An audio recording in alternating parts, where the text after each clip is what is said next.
어느 목사님이 감사의 이유라는 글을 쓰셨어요. 그래서 그것을 잠깐 여러분 앞에 소개해드리고 하겠습니다. 당신이 많은 세금을 내야 한다면 감사하십시오. 안정된 직장과 사업장이 있다는 말이기 때문입니다.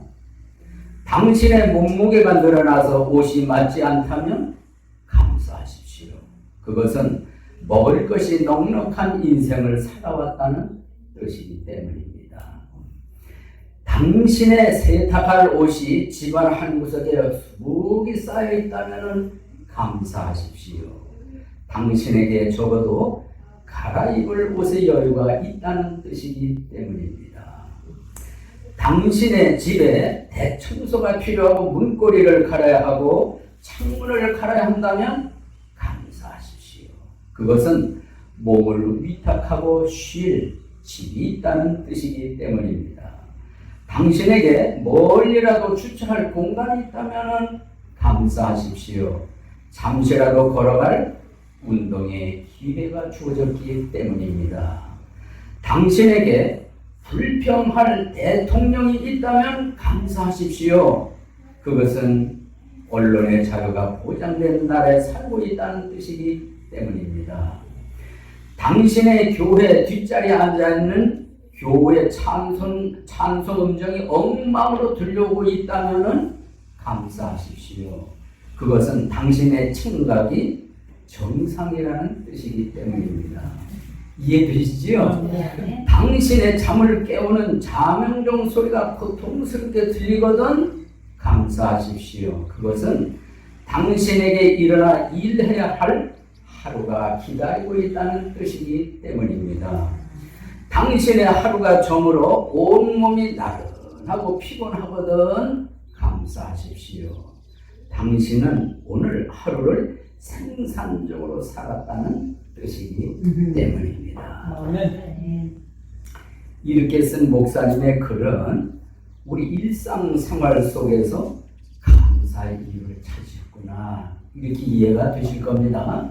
근데 저는 오늘 일상생활에서 감사해야 할 이유를 찾는 것이 아니라 저는 삼위일체 하나님과 관련을 해서 성부 하나님, 성자 하나님, 성령 하나님과 관련해서 감사해야 할 이유를 찾고자 합니다. 그 이유가 저와 여러분이 읽었던 데살로니가후서 2장 13절로 17절에 나와 있습니다. 그래서 그 이유를 크게 세 가지로 나눠서 말씀드림으로 저도 은혜 받고 여러분도 은혜 받을 수 있기를 바랍니다. 오늘의 제목은 감사해야 하는 이유. 감사해야 하는 이유가 되겠습니다.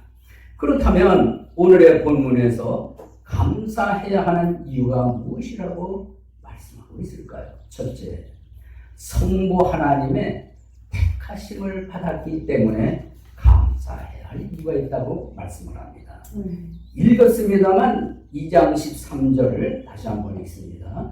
그러나 주께 사랑받는 형제들아 우리가 너희로 인하여 항상 하나님께 감사드려야 하나니 이는 하나님께서 처음부터 너희를 어떻게 하사?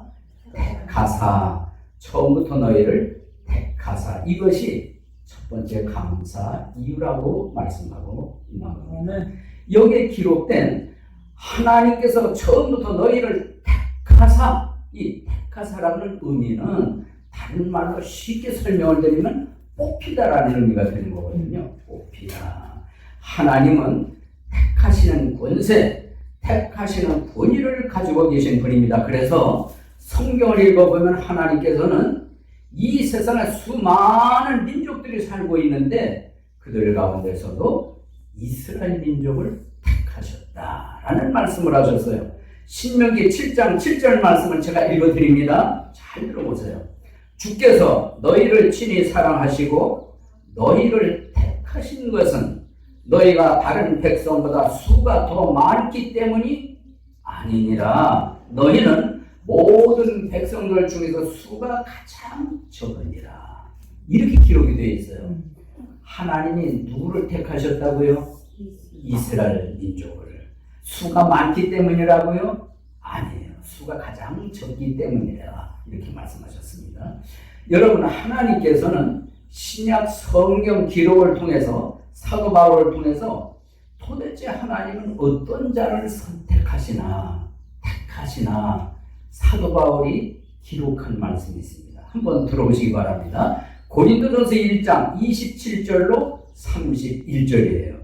그러나 하나님께서 지혜로운 자들을 당황하게 하려고 세상의 어리석은 것들을 택하시고, 그다음 이어지는 말씀, 하나님께서 강한 것들을 당황하게 하려고 세상의 약한 것들을 택하시며, 28절, 하나님께서 있는 것들을 쓸모없게 하려고 세상의 천한 것들과 멸시받는 것들을 택하시고 참으로 없는 것들을 택하셨나니, 29절, 이것은 어떤 육체도 자신 앞에서 자랑하지 못하게 하려 하십니다. 이어지는 30절에 이렇게 기록이 되어 있습니다. 그러나 너희는 하나님에게서 나서 그리스도 예수님 안에 있고 예수님은 하나님에게서 나서 우리에게 지혜와 의와 성결과 구속이 되셨으니, 31절입니다. 이것은 기록된 바 자랑하는 자는 주를 자랑할지니라 한 것 같게 하려 함이니라. 성도 여러분, 이상의 구절을 보면 참 재미있는 표현이 있습니다. 하나님이 어떤 자를 택하시는가, 어떤 자를 뽑으시는가, 이렇습니다. 하나님은 택하시는 것으로 끝나는 것이 아니라 그 다음에 놀라운 변화를 주신다는 거예요. 이를테면 약한 자를 택하셔서 강하게 하시는 겁니다. 어리석은 자를 택하셔서 지혜로운 자가 되게 해주신다는 거예요. 천한 자를 택하셔서 부유하게 하신다는 거예요. 쓸모없는 사람을 택하셔서 쓸모 있는 사람으로 바꿔주신다는 겁니다. 추한 것을 택하셔서 아름답게 하신다는 겁니다. 더더욱이 죄인을 택하셔서 의인이 되게 하신다는 겁니다. 할렐루야. 하나님의 택하심은 그래서 놀랍습니다. 하나님의 택하심은 택함을 입은 자들 쪽에서 보면 자랑스러운 일이요 감사한 일이 아닐 수가 없는 겁니다. 지난 금요일 저녁이에요. 그러니까 어제 그저께가 됐는데 한국에는 외손녀한테서 우리 아는 사람한테로 지원하고 왔습니다. 그리고 옆에서 이렇게 들어보니까 이러네. 할머니, 나 자랑할 거 있어요. 뭔데? 나 부회장으로 뽑혔어. 어머나 축하한다. 너 부회장 잘할 수 있을 거야. 아는 사람이 그렇게 얘기를 하더라고요. 저도 한마디 해야 되잖아요. 가연아 축하한다. 너 부회장 잘할 수 있을 거야. 그러고 이제 통화가 끝났습니다. 외손녀는 한 학년에서 부회장으로 뽑힌 게 자랑스러웠던 모양입니다. 뽑힌 게 감사했던 것 같아요. 그래서 할머니한테 자랑을 한 겁니다. 성도 여러분, 만일 이 자리에 계신 여러분이 우리가 살고 있는 힐로의 시장님 계시지요? 시장도 초청을 받았다. 초청의 대상으로 뽑혔다. 그래서 식사 자리에 같이 했어요. 음식을 먹었어요. 그러면 집에 와서 친구들 만나서 뭐라고 얘기하겠습니까? 나 시장님하고 식사했어. 어깨 힘 딱 주면서. 그러고 얘기하지요? 당연하지요? 자랑스럽지요? 감사하게 여기는 건 분명하지요? 하물며 일국의 대통령이 그렇게 해도 자랑스럽고 감사한데 이 세상을 창조하셨어요? 온 우주 만물을 창조하셨어요? 만왕의 왕 되시는 우리 하나님의 택함 받았다? 뽑힘 받았다? 이 얼마나 자랑스러운 일입니까? 믿어지면 아멘. 그러므로 내가 그걸 택함 받았나 안 받았나 이게 중요하잖아요. 예수 믿고 구원받은 사람은 예외 없이 택함 받은 사람. 예수님의 안에 계신 사람은 그 사람은 뽑힌 사람이에요. 누구에 의해서? 성부 하나님에 의해서 뽑힌 사람이요 택한 분인 줄로 믿으시기를 바랍니다. 그래서 사도 베드로께서는 이러한 것을 확실하게 확신을 갖도록 하면서 이렇게 말씀을 하셨습니다. 베드로전서 2장 9절입니다.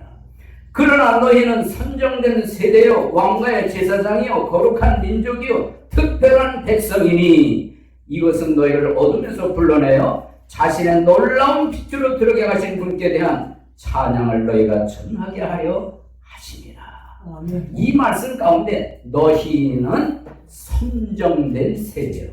다른 말로 말하면 너희는 택함 받은 백성이다. 이런 의미가 되는 겁니다. 이것은 우리가 하나님에 의해서 택함 받았고 뽑힘 받았다는 확신을 갖도록 하는 살아있는 말씀인 줄로 믿으시기를 바랍니다. 저와 여러분이 세상에 수많은 사람들이 살고 있어요.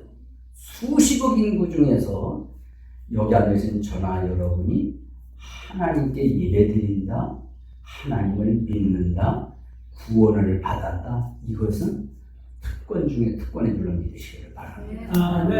하나님에서 택함을 받았다, 뽑힘을 받았다. 그렇기 때문에 감사해야 하는 이유가 뭐냐? 사도 바울께서 데살로니가 교회에 보낸 편지 가운데 첫째로 언급하는 것이 성부 하나님에 의해서 택함 받았으니 감사해야 하니 마땅하다. 이렇게 가르쳤습니다. 그러므로 이 시간에 성도 여러분, 감사해야 하는 이유가 무엇이라고요? 성부 하나님에 의해서 택함 받았기 때문에 감사해야 할 줄로 믿으시기를 바랍니다. 둘째로 우리가 감사해야 하는 이유가 무엇인가? 오늘 본문에서 말씀하시기를 성령님의 도우심으로 구원받았기 때문에 그래서 감사해야 할 이유가 있다고 가르치고 있습니다. 13절 말씀을 보겠습니다. 이제 끝부분입니다. 성령의 거룩히 구별하심과 진리를 믿는 것을 통해 구원에 이르게 하셨기 때문이라. 구원에 이르게 하셨기 때문이라. 여러분 구원 따라하시기 바랍니다. 구원. 여러분 신약 성경 그리고 구약 성경에 큰 주제가 있다면 그게 뭘까요? 구원입니다. 사람에게 있어서 일생을 지나는 동안 제일 중요한 과제, 숙제, 중요한 문제 그게 뭘까요? 구원입니다. 가장 우선적으로 해결할 주제가 있다면 그것은 구원의 문제인 줄로 믿습니다. 나는 죽은 다음에 어디에서 영혼을 보낼 것인가? 천국인가? 지옥인가? 굉장히 중요한 문제입니다. 앞서 우리 김경영 형제는 간증을 하셨는데 병원에 입원했을 때 응급실에 들어갔을 때 죽음을 생각했대잖아요. 그렇죠? 여러분 죽음은 멀리 있는 게 아니에요. 내 곁에 있습니다. 항상 나 옆에 있어요. 이 순간에도 이 세상을 떠나는 분들이 얼마나 많습니까? 지금 생명의 연장된 가운데 이렇게 예배 드릴 수 있는 거 정말 은혜 중의 은혜입니다. 여러분, 그래서 이 영원한 지옥으로 갈 수밖에 없는 사람이 영원한 천국으로 갈 수 있는 것, 이게 뭐예요? 이게 구원이거든요. 이 구원이 그래서 중요하고 이 구원이 중요하기 때문에 히브리서를 기록한 분이 구원에 대해서 다음과 같이 묘사를 했습니다. 들어보십시오. 히브리서 2장 3절입니다. 우리가 이렇게 큰 구원을 소홀히 여기면은 어찌 피할 수 있으리요. 구원을 뭘로 묘사했습니까? 큰 구원으로 묘사를 했어요. 여러분 받은 구원 큰 구원인 줄로 믿으시기 바랍니다. 소홀히 여기면 안 되는 거예요. 가볍게 여기면 안 돼요. 받으면 받고 안 받으면 안 받고 이럴 성질이 아니에요. 받아야 되는 거예요. 구원은 확신을 가져야 되는 것이에요. 그리고 구원이라는 것이 여기 있다면 근처 간 걸로 만족하면 안 돼요. 만나야 돼요. 예수님과 1대1의 만남이 이루어져야 확실한 구원이 이루어져야 되는 줄로 믿습니다. 문제는 이 구원을 그러면 어떻게 받을 수 있느냐는 거죠. 어떻게 하면 구원을 받을 수 있는가? 구원 때문에 우리가 감사를 해야 되는데 그 구원을 어떻게 받느냐? 사람들은 이렇게 생각을 해요. 성경을 많이 알면 구원받을 수 있다고 생각하는 사람도 있어요. 대답을 여러분 맞습니까? 아닙니다. 아닙니다. 어떤 사람이 이렇게 생각을 해요. 교회 나와서 헌금을 많은 액수를 드리면 하나님 그 돈을 보시고 구원시켜준다고 생각하는 사람들이 있습니다. 맞습니까? 아닙니다. 아닙니다. 어떤 사람이 이렇게 생각을 해요. 아주 종교적 행위를 열심으로 하면은 하나님이 구원시켜준다고 생각하는 사람도 있습니다. 여러분 맞습니까? 아닙니다. 아니거든요. 그리고 어떤 사람은 착한 일을 많이 하면은 구원받는다고 생각하는 사람도 있습니다. 맞습니까? 그러면 뭐가 맞을까요? 성경에는 구원할 수 있는 것 딱 한 가지를 얘기하고 있어요. 그게 뭐냐? 잘 들으십시오. 구원받을 수 있는 딱 한 가지는 믿음과 회개입니다. 다 같이 따라하세요. 믿음과 회개.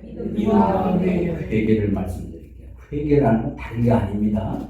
하나님 나 잘못했어요. 이런 일 안 할게요. 이런 식의 회개 말고 회개라고 하는 것은 하나님을 등지고 살다가 하나님을 모르고 살다가 하나님을 알고 하나님을 섬기는 줄 삶의 이 스타일을 바꾸는 걸 회개라고 하는 거예요. 죄에서 돌이키는 것을 회개라고 합니다.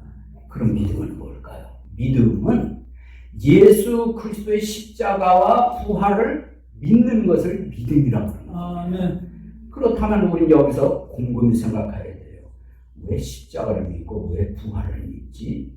의미가 있거든요. 여러분 십자가에는 피가 흘려지는 곳입니다. 십자가는 죄의 형벌이 치러지는 곳입니다. 십자가는 예수님이 말씀하신 게 있어요. 다 이루었다. 모든 죄를 내가 다 해결을 했다. 죄의 빚을 다 갚았다. 이러한 의미들이 십자가에 있는 줄로 믿으시길 바랍니다. 그럼 부활은 뭐예요? 부활의 의미는 죽음을 이겼다는 의미가 있어요. 여러분 장사 지난번에 됐는데 3일 만에 다시 살아나셨다? 죽음을 이긴 거죠. 누가요? 예수 그리스도가. 이 세상에 죽음을 이기는 사람은 한 사람도 없습니다.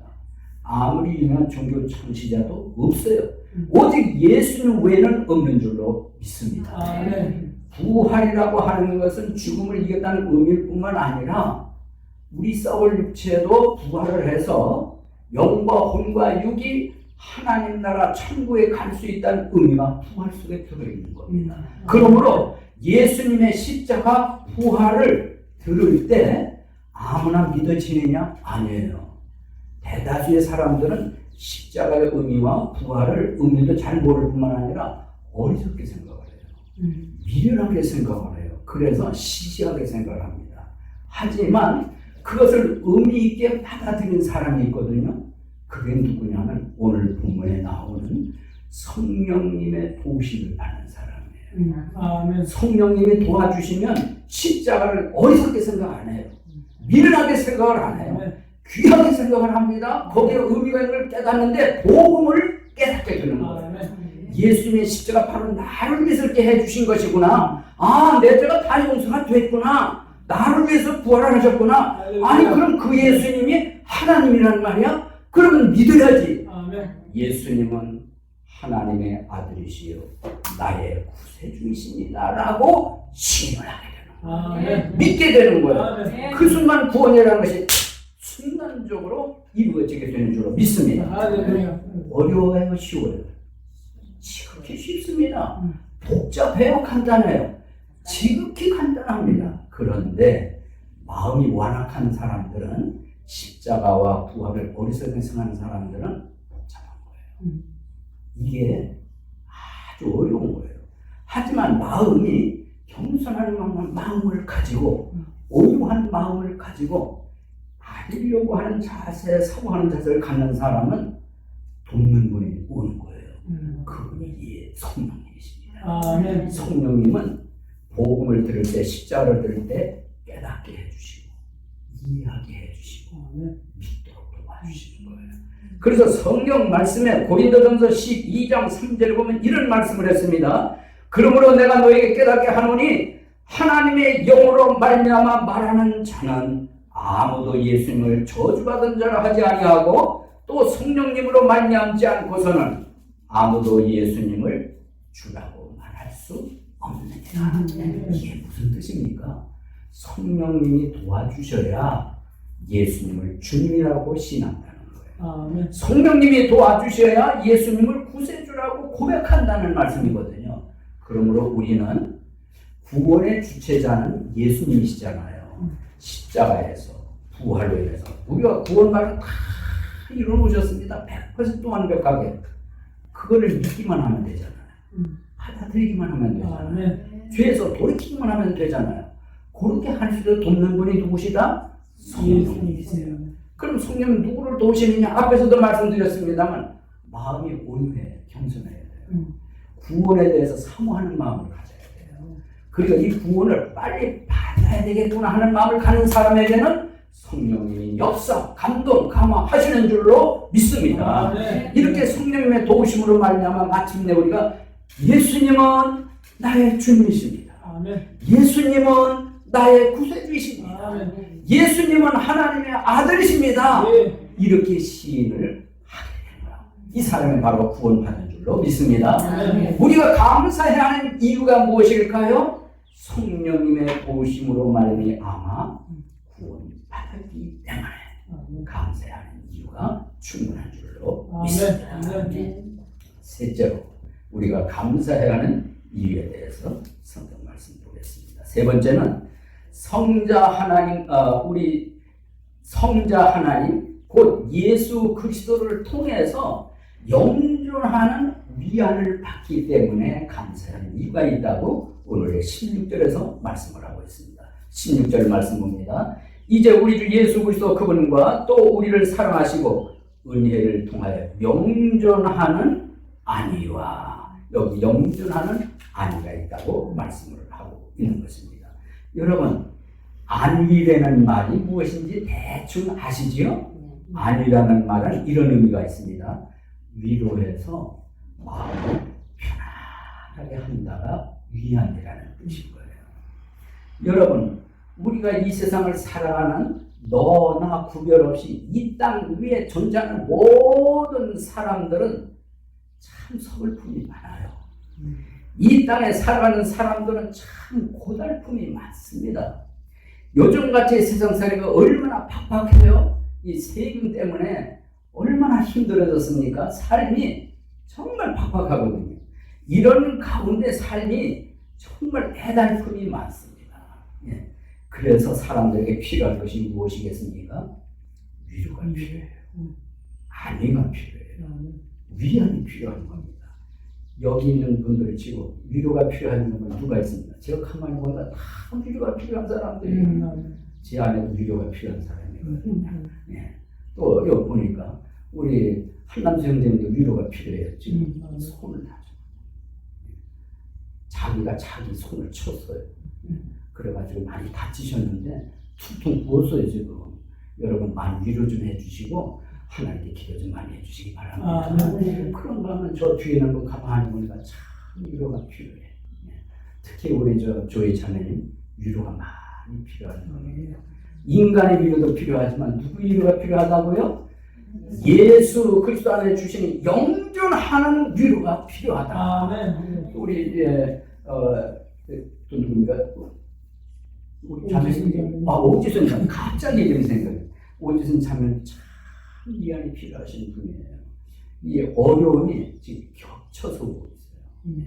여러 가지로 겹치는 파도가 오고 또 이런 상황인데 그래서 너무너무 힘이 없어요. 지금 살아가는데 용기가 없어요. 성도 여러분의 위로가 필요한 줄로 믿고 오늘 말씀처럼 예수 그리스도 안에서 영존하는 위로가 필요한 줄로 믿습니다. 어떤 사람은 이 위안을 받기 위해서 담배로 위안 삼는 사람들이 있더라고요. 깊게 들이마시고 그동안 쌓였던 이런 모든 고달픔, 애달픔, 서글픔을 담배 여기서 탁 담아가지고 휘 위안을 삼는 사람들이 있는 것 같아요. 저는 그거 잘 몰라요. 담배를 안 피워봤기 때문에. 근데 피워보신 분 여기 계시나요? 예. 오, 예. 어떻게 그렇게 해서 위로가 됩니까? 한번 맛있죠. 예, 그 한 모금. 그래서 위안을 삼는 것. 여러분 다 이해는 되세요? 예. 저도 1년 위로가 된다고 저도 인정이 돼요. 그런가 뭐 어떤 사람 술로 그렇게 위안을 삼지 않아요? 인생에서 겪은 고달픔, 애달픔 속으로 술 한 잔에 들이키면서 그걸 잊어버리려고 마시는 거 아니겠어요? 1년 위안이 된다고 생각을 합니다. 어떤 사람은 돈에서 위안을 받더라고요. 어떤 사람은 든든한 아들로부터 위안을 삼더라고요. 어떤 사람은 든든한 남편으로부터 위안을 삼더라고요. 어떤 사람은 아름다운 아내로부터 위안을 삼더라고요. 여러분, 이렇게 저렇게 나름대로 인생은 위안 받는 것을 찾고 있고 그렇게 해소를 하려고 시도는 하지만 그게 근본적으로 위안이 될까? 여기에 대해서는 저는 아니라고 보는 거예요. 여러분도 동의가 되시지요? 가장 근본적 위안은 주변 환경에서 오는 것이 아니고 나의 삶의 어떤 스타일에서 오는 것이 아니라 오늘 말씀처럼 영존하는 위안을 주신 예수 그리스도부터 오는 줄로 믿습니다. 하나님의 말씀으로부터 오는 줄로 믿습니다. 그렇기 때문에 성경은 이러한 말씀을 우리에게 보여주셨어요. 시편 94편 19절에 보면 내 속에 생각들이 많을 때 이해가 되시죠? 내 속에 뭐가 많아요? 이게 뭔 뜻이겠어요? 고민이 많을 때, 갈등이 많을 때, 애달픔, 고달픔, 슬픔이 많을 때 그런 의미거든요. 그 다음 말씀을 보면 생각들이 많을 때 주의 위로들이 내 혼을 기쁘게 하나이다. 믿어지면 아멘. 여러분, 이 말씀을 기록한 분이 구약 성경 시편에 나오는 건데 그 시절에도 사람은 똑같아요. 생각이 많아, 갈등이 많아, 불안이 많아. 그렇지만 이 모든 가운데서 위로를 줄 수 있는 것은 주님의 위로다. 하나님의 위로다. 그런 의미거든요. 그래서 내 혼이 기뻐하나이다 라고 말씀하고 있습니다. 우리도 이렇게 될 수 있기를 바랍니다. 또 하나 이사야 51장 12절에 보면 더 중요한 말씀이 언급되어 있어요. 들어보십시오. 나 곧 내가 너희를 위로하는 자는 나이거늘 너는 누구이기에 죽을 사람을 무서워하며 그 다음 풀같이 될 사람의 아들을 무서워하느냐. 위로자가 누구라고요? 하나님이라고 했어요. 근본적으로 위로할 수 있는 분은 하나님이라고 했는데 너 뭐가 그렇게 무섭냐? 사람이 그렇게 무섭냐? 골치 아픈 환경이 그렇게 두렵냐? 그 뜻이거든요. 바꿔 말하면 아무리 주변에 어렵고 고달프고 힘든 일이 있어도 하나님이 위로를 주시면 된다 안 된다? 된다는 거거든요. 여러분, 이어지는 고린도서 1장 3절에 이런 말씀이 있습니다. 또 들어보십시오. 하나님을 찬송하리로다. 그분은 곧 우리 주 예수 그리스도의 아버지시요 긍휼의 아버지시며 모든 위로의 하나님이시니라. 아멘이지요. 끝부분이 기억납니까? 뭐라고 그랬어요? 모든 위로의 하나님이라고 그랬어요. 참 위로받을 일도 많거든요. 제가 올바인에 있을 때 제 딸이 하는 얘기를 들었어요. 자기 딸 친구들이 한의원을 갔대요. 근데 친구들이 한의원을 갔다 오면은 그렇게 펑펑 울었대요. 그래서 야, 그거 왜 울었대냐? 한의원 갔다 왔는데. 그랬더니 한의원 의사가 맥을 짚으려고 손을 딱 이렇게 잡으면 아이고 얼마나 고생이 많았으면 맥이 이 모양밖에 안 돼. 요 한마디 그렇게 눈물이 쏟아지더라는 거예요. 그 한의원 가면 그렇게 사람마다 펑펑 울고 온다는 거예요. 제가 생각을 했습니다. 이야, 한마디 얼마나 고생이 많았으면 요 한마디 눈물이 쏟아지더라는 거지. 제가 볼 때 여기도 요 한마디 툭 던지면 우리는 터질 수 있는 분도 있을 거예요. 이렇게 우리는 위로가 필요한 사람이에요.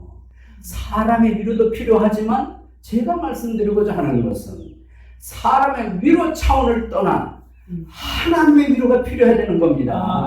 그런데 놀라운 것은 구원받은 이후 성부 하나님의 선택을 받은 이후 성령님의 도움을 받은 이후에 구원받고 살아가는 과정 가운데서 내가 위로가 필요했을 때 성령 하나님의 위로를 해 주시더래요. 저도 되돌이켜 보면은 많은 어려운 순간이 있었어요. 그때 내가 힘을 얻은 건 다른 거 아니에요. 내 안에 오신 성령님의 위로를 해 주셨습니다. 무엇 통해서? 이 하나님의 말씀. 다 같이 이 하나님의 말씀을 통해서 위로를 주는데 그는 눈물이 왈칵 쏟아지는 거예요. 근데 눈물이 쏟아지니까 신기하게도 힘이 나더라고. 눈물이 쏟아지니까 신기하게도 용기가 나는 거예요. 힘이 나는 거예요. 하나님이 지금 이 순간 나와 함께 계시는구나. 나를 돕는 자 중에 계시는구나. 그러니까요. 조금 전까지는 이 환경이 실망스럽던 환경이 아무것도 아닌 걸로 보이는 거예요. 그리고 이걸 뚫고 나갈 수 있는, 헤쳐나갈 수 있는 힘이 생기니까 정면 돌파를 하는 거예요. 이게 무엇이다? 위로다. 아니다. 위안인 줄로 믿으시기를 바랍니다. 누구에게 이렇게 해주시는가? 성령님이. 구원받은 사람 중 성령님이 계신 거예요. 그래서 저는 확인을 하려고 합니다. 이 자리에 계신 여러분 위로받고 싶으시지요? 그러면 성령님이 마음에 오셔야 되는 거예요. 여러분 성령님 마음에 오셨나요? 구원받은 자 안에는 구원받았다는 증거 보증으로 성령님이 오셨다고 성경은 말씀하고 있습니다. 그러므로 여러분 구원받으셨으면은 하나님의 말씀을 근거로 성령님 내 안에 계시다는 것 믿으시기를 바랍니다. 왜 오셨을까요? 성령님이. 성령님을 다른 말로는 위로자라고도 말하는 거예요. 성령님이 위로자이신데 우리 안에 오신 것은 여러 가지 일을 하시지만 그 중에 대표적인 사역이 위로하는 일을 성령님이 하시는 겁니다. 여러분 이것만 생각해도 감사하지요? 그러므로 힘든 일, 슬픈 일, 어려운 일, 고달픈 일, 애달픈 일 있을 때 내 안에 성령님이 계시다 기억하시기 바랍니다. 믿으시기를 바랍니다. 그리고 하나님의 말씀을 접근을 해보세요. 그러면 내 안에 있는 성령님이 말씀과 더불어서 역사를 하시는데 위로를 주시는 거예요. 근데 그 위로는 세상이 주는 위로와 틀린 거예요. 사람이 주는 위로와 틀린 겁니다. 이런 위로를 믿으시고 여러분 마음에 오신 성령님 감사하시기를 바랍니다. 우리가 감사해야 하는 이유 무엇이라고요? 성령님의 위로하심이 있다. 영존하는 위로가 있다. 좀 오해하지 않도록 정리해서 말씀드릴게요. 첫째 이유가 성부 하나님의 택하심 때문에 감사해야 된다고 그랬어요. 두 번째는 성령의 도우심 때문에 구원에 이르는 걸 감사해야 된다고 그러지 않았어요? 여기서 오해하지 마세요. 구원의 주체자, 구원을 이루시고 성취하신 분은 예수님이십니다. 구원 완전히 이루어진 것을 사람이 듣고 이해하고 깨달아 믿어지도록 돕는 게 누구시다? 성령님이시다. 그런데 세 번째로 말씀드린 이유는 예수 그리스도의 영존하는 위로라고 그랬잖아요. 근데 위로의 주체자는 누구냐? 성령님이세요. 성령님이 위로의 주체자가 되시거든요. 우리 마음에 오셨습니다. 위로하는 일을 하려고. 이 거친 세상, 험난한 세상, 힘들고 여러 가지 고달프고 슬픈 일이 얼마나 많아요. 눈물을 겨는 일이 얼마나 많아요. 그걸 위로하시고자 성령이 우리 안에 오셨으니 이 성령 위로 많이 충만히 받으셔서 감사하는 일과 확실하게 되기를 바랍니다. 우리 한국에 안철호님이라는 분이 계세요. 이분이 작사를 하시고 작곡을 했는데 여러분도 다 아실 거예요. 제가 가사를 읽어드릴 테니까 들어보세요. 세상에서 방황할 때 나 주님을 몰랐네. 내 맘대로 고집하며 온갖 죄를 저질렀네. 예수여 이 죄인도 용서받을 수 있나요? 벌레만도 못한 내가 용서받을 수 있나요? 아시는 분 손 들어보세요. 이거 알고 계시죠? 근데 2절을 제가 소개해 드리려고 하는 내용입니다. 이런 내용입니다. 많은 사람 찾아와서 나의 친구가 되었다. 병든 몸과 상한 마음, 그 다음 뭐지요? 위로받지 못했다고. 맞아요. 많은 친구가 찾아와요. 그런데 내 병든 몸 상한 이 마음을 위로해 주지는 못하더라는 거예요. 그러다 보면 예수여 이 죄인을 불쌍히 여겨 주소서. 의지할 것 없는 이 몸 위로받기 원합니다. 바로 이겁니다. 세상에는 위로가 없어요. 친구는 위로하지 못합니다. 근본적으로요. 근본적으로 오직 예수님만 위로해 주시고 성령님만이 위로해 주신 줄로 믿습니다. 여러분의 삶을 되돌아보세요. 성령님 위로해 주셨지요? 위로 중에 계시지요? 그걸 생각하면 하나님 앞에 감사해야 하는 충분한 이유가 될 줄로 믿습니다. 요약 말씀합니다. 오늘의 제목은 오늘의 본문을 통해서 삼위일체 하나님과 관련한 감사해야 하는 이유 세 가지를 말씀드렸습니다. 첫째, 성부 하나님의 택하심을 받았기 때문에 감사하는 것이고, 두 번째는 성령 하나님의 도우심으로 구원받았기 때문에 감사하는 것이고, 셋째, 성자 예수 그리스도 안에서 영존하는 안위를 받기 때문에 감사해야 하는 이유가 있는 줄로 믿으시기를 바랍니다. 설교는 끝났습니다. 이제부터가 중요합니다. 이 자리에 계신 여러분, 성부 하나님의 택함을 받으셨는지, 성령 하나님의 도우심으로 구원의 확신을 가지고 계신지요. 뿐만 아니라 성자 예수 그리스도의 영존하는 안위를 받고 계시는지요. 만일 이 세 가지에 그렇지 못하다면 첫째로 여러분은 구원을 받아야 합니다. 하나님의 자녀가 되어야 돼요. 그래야 위로자 성령이 마음속에 오시고 이 거친 세상에서 당하는 많은 서글픔을 어려운 환경들을 위로해 주시는 은혜를 힘입을 수가 있는 겁니다. 이 자리에 계신 여러분, 행복한 삶 누구나 다 원하신 줄로 믿습니다. 행복은 쟁취하는 게 아니에요. 여기 있다 저기 있다 옮겨 다니는 게 행복이 아니에요. 행복은 어디에 있을까? 오늘 들으신 세 가지, 성부 하나님, 성자 하나님, 성령 하나님과 밀접한 관련이 있는 사람에게 행복이 있어요. 그래서 그분 앞에 감사합니다. 감사합니다. 이것도 감사하고 저것도 감사합니다. 제가 지난 주일날은 모든 일에서 감사자고 했습니다. 오늘은 그런 차원이 아니고 성부 하나님, 성자 하나님, 성령 하나님과 관련해서 감사하자는 거예요.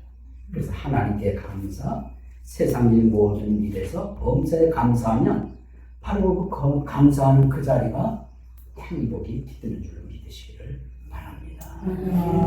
이제 저는 다음 주일부터는 예수 그리스도의 초림에 관련된 여러 가지 말씀들 11월 한 달 동안 여러분께 지도해 드리면서 은혜를 나누고자 합니다.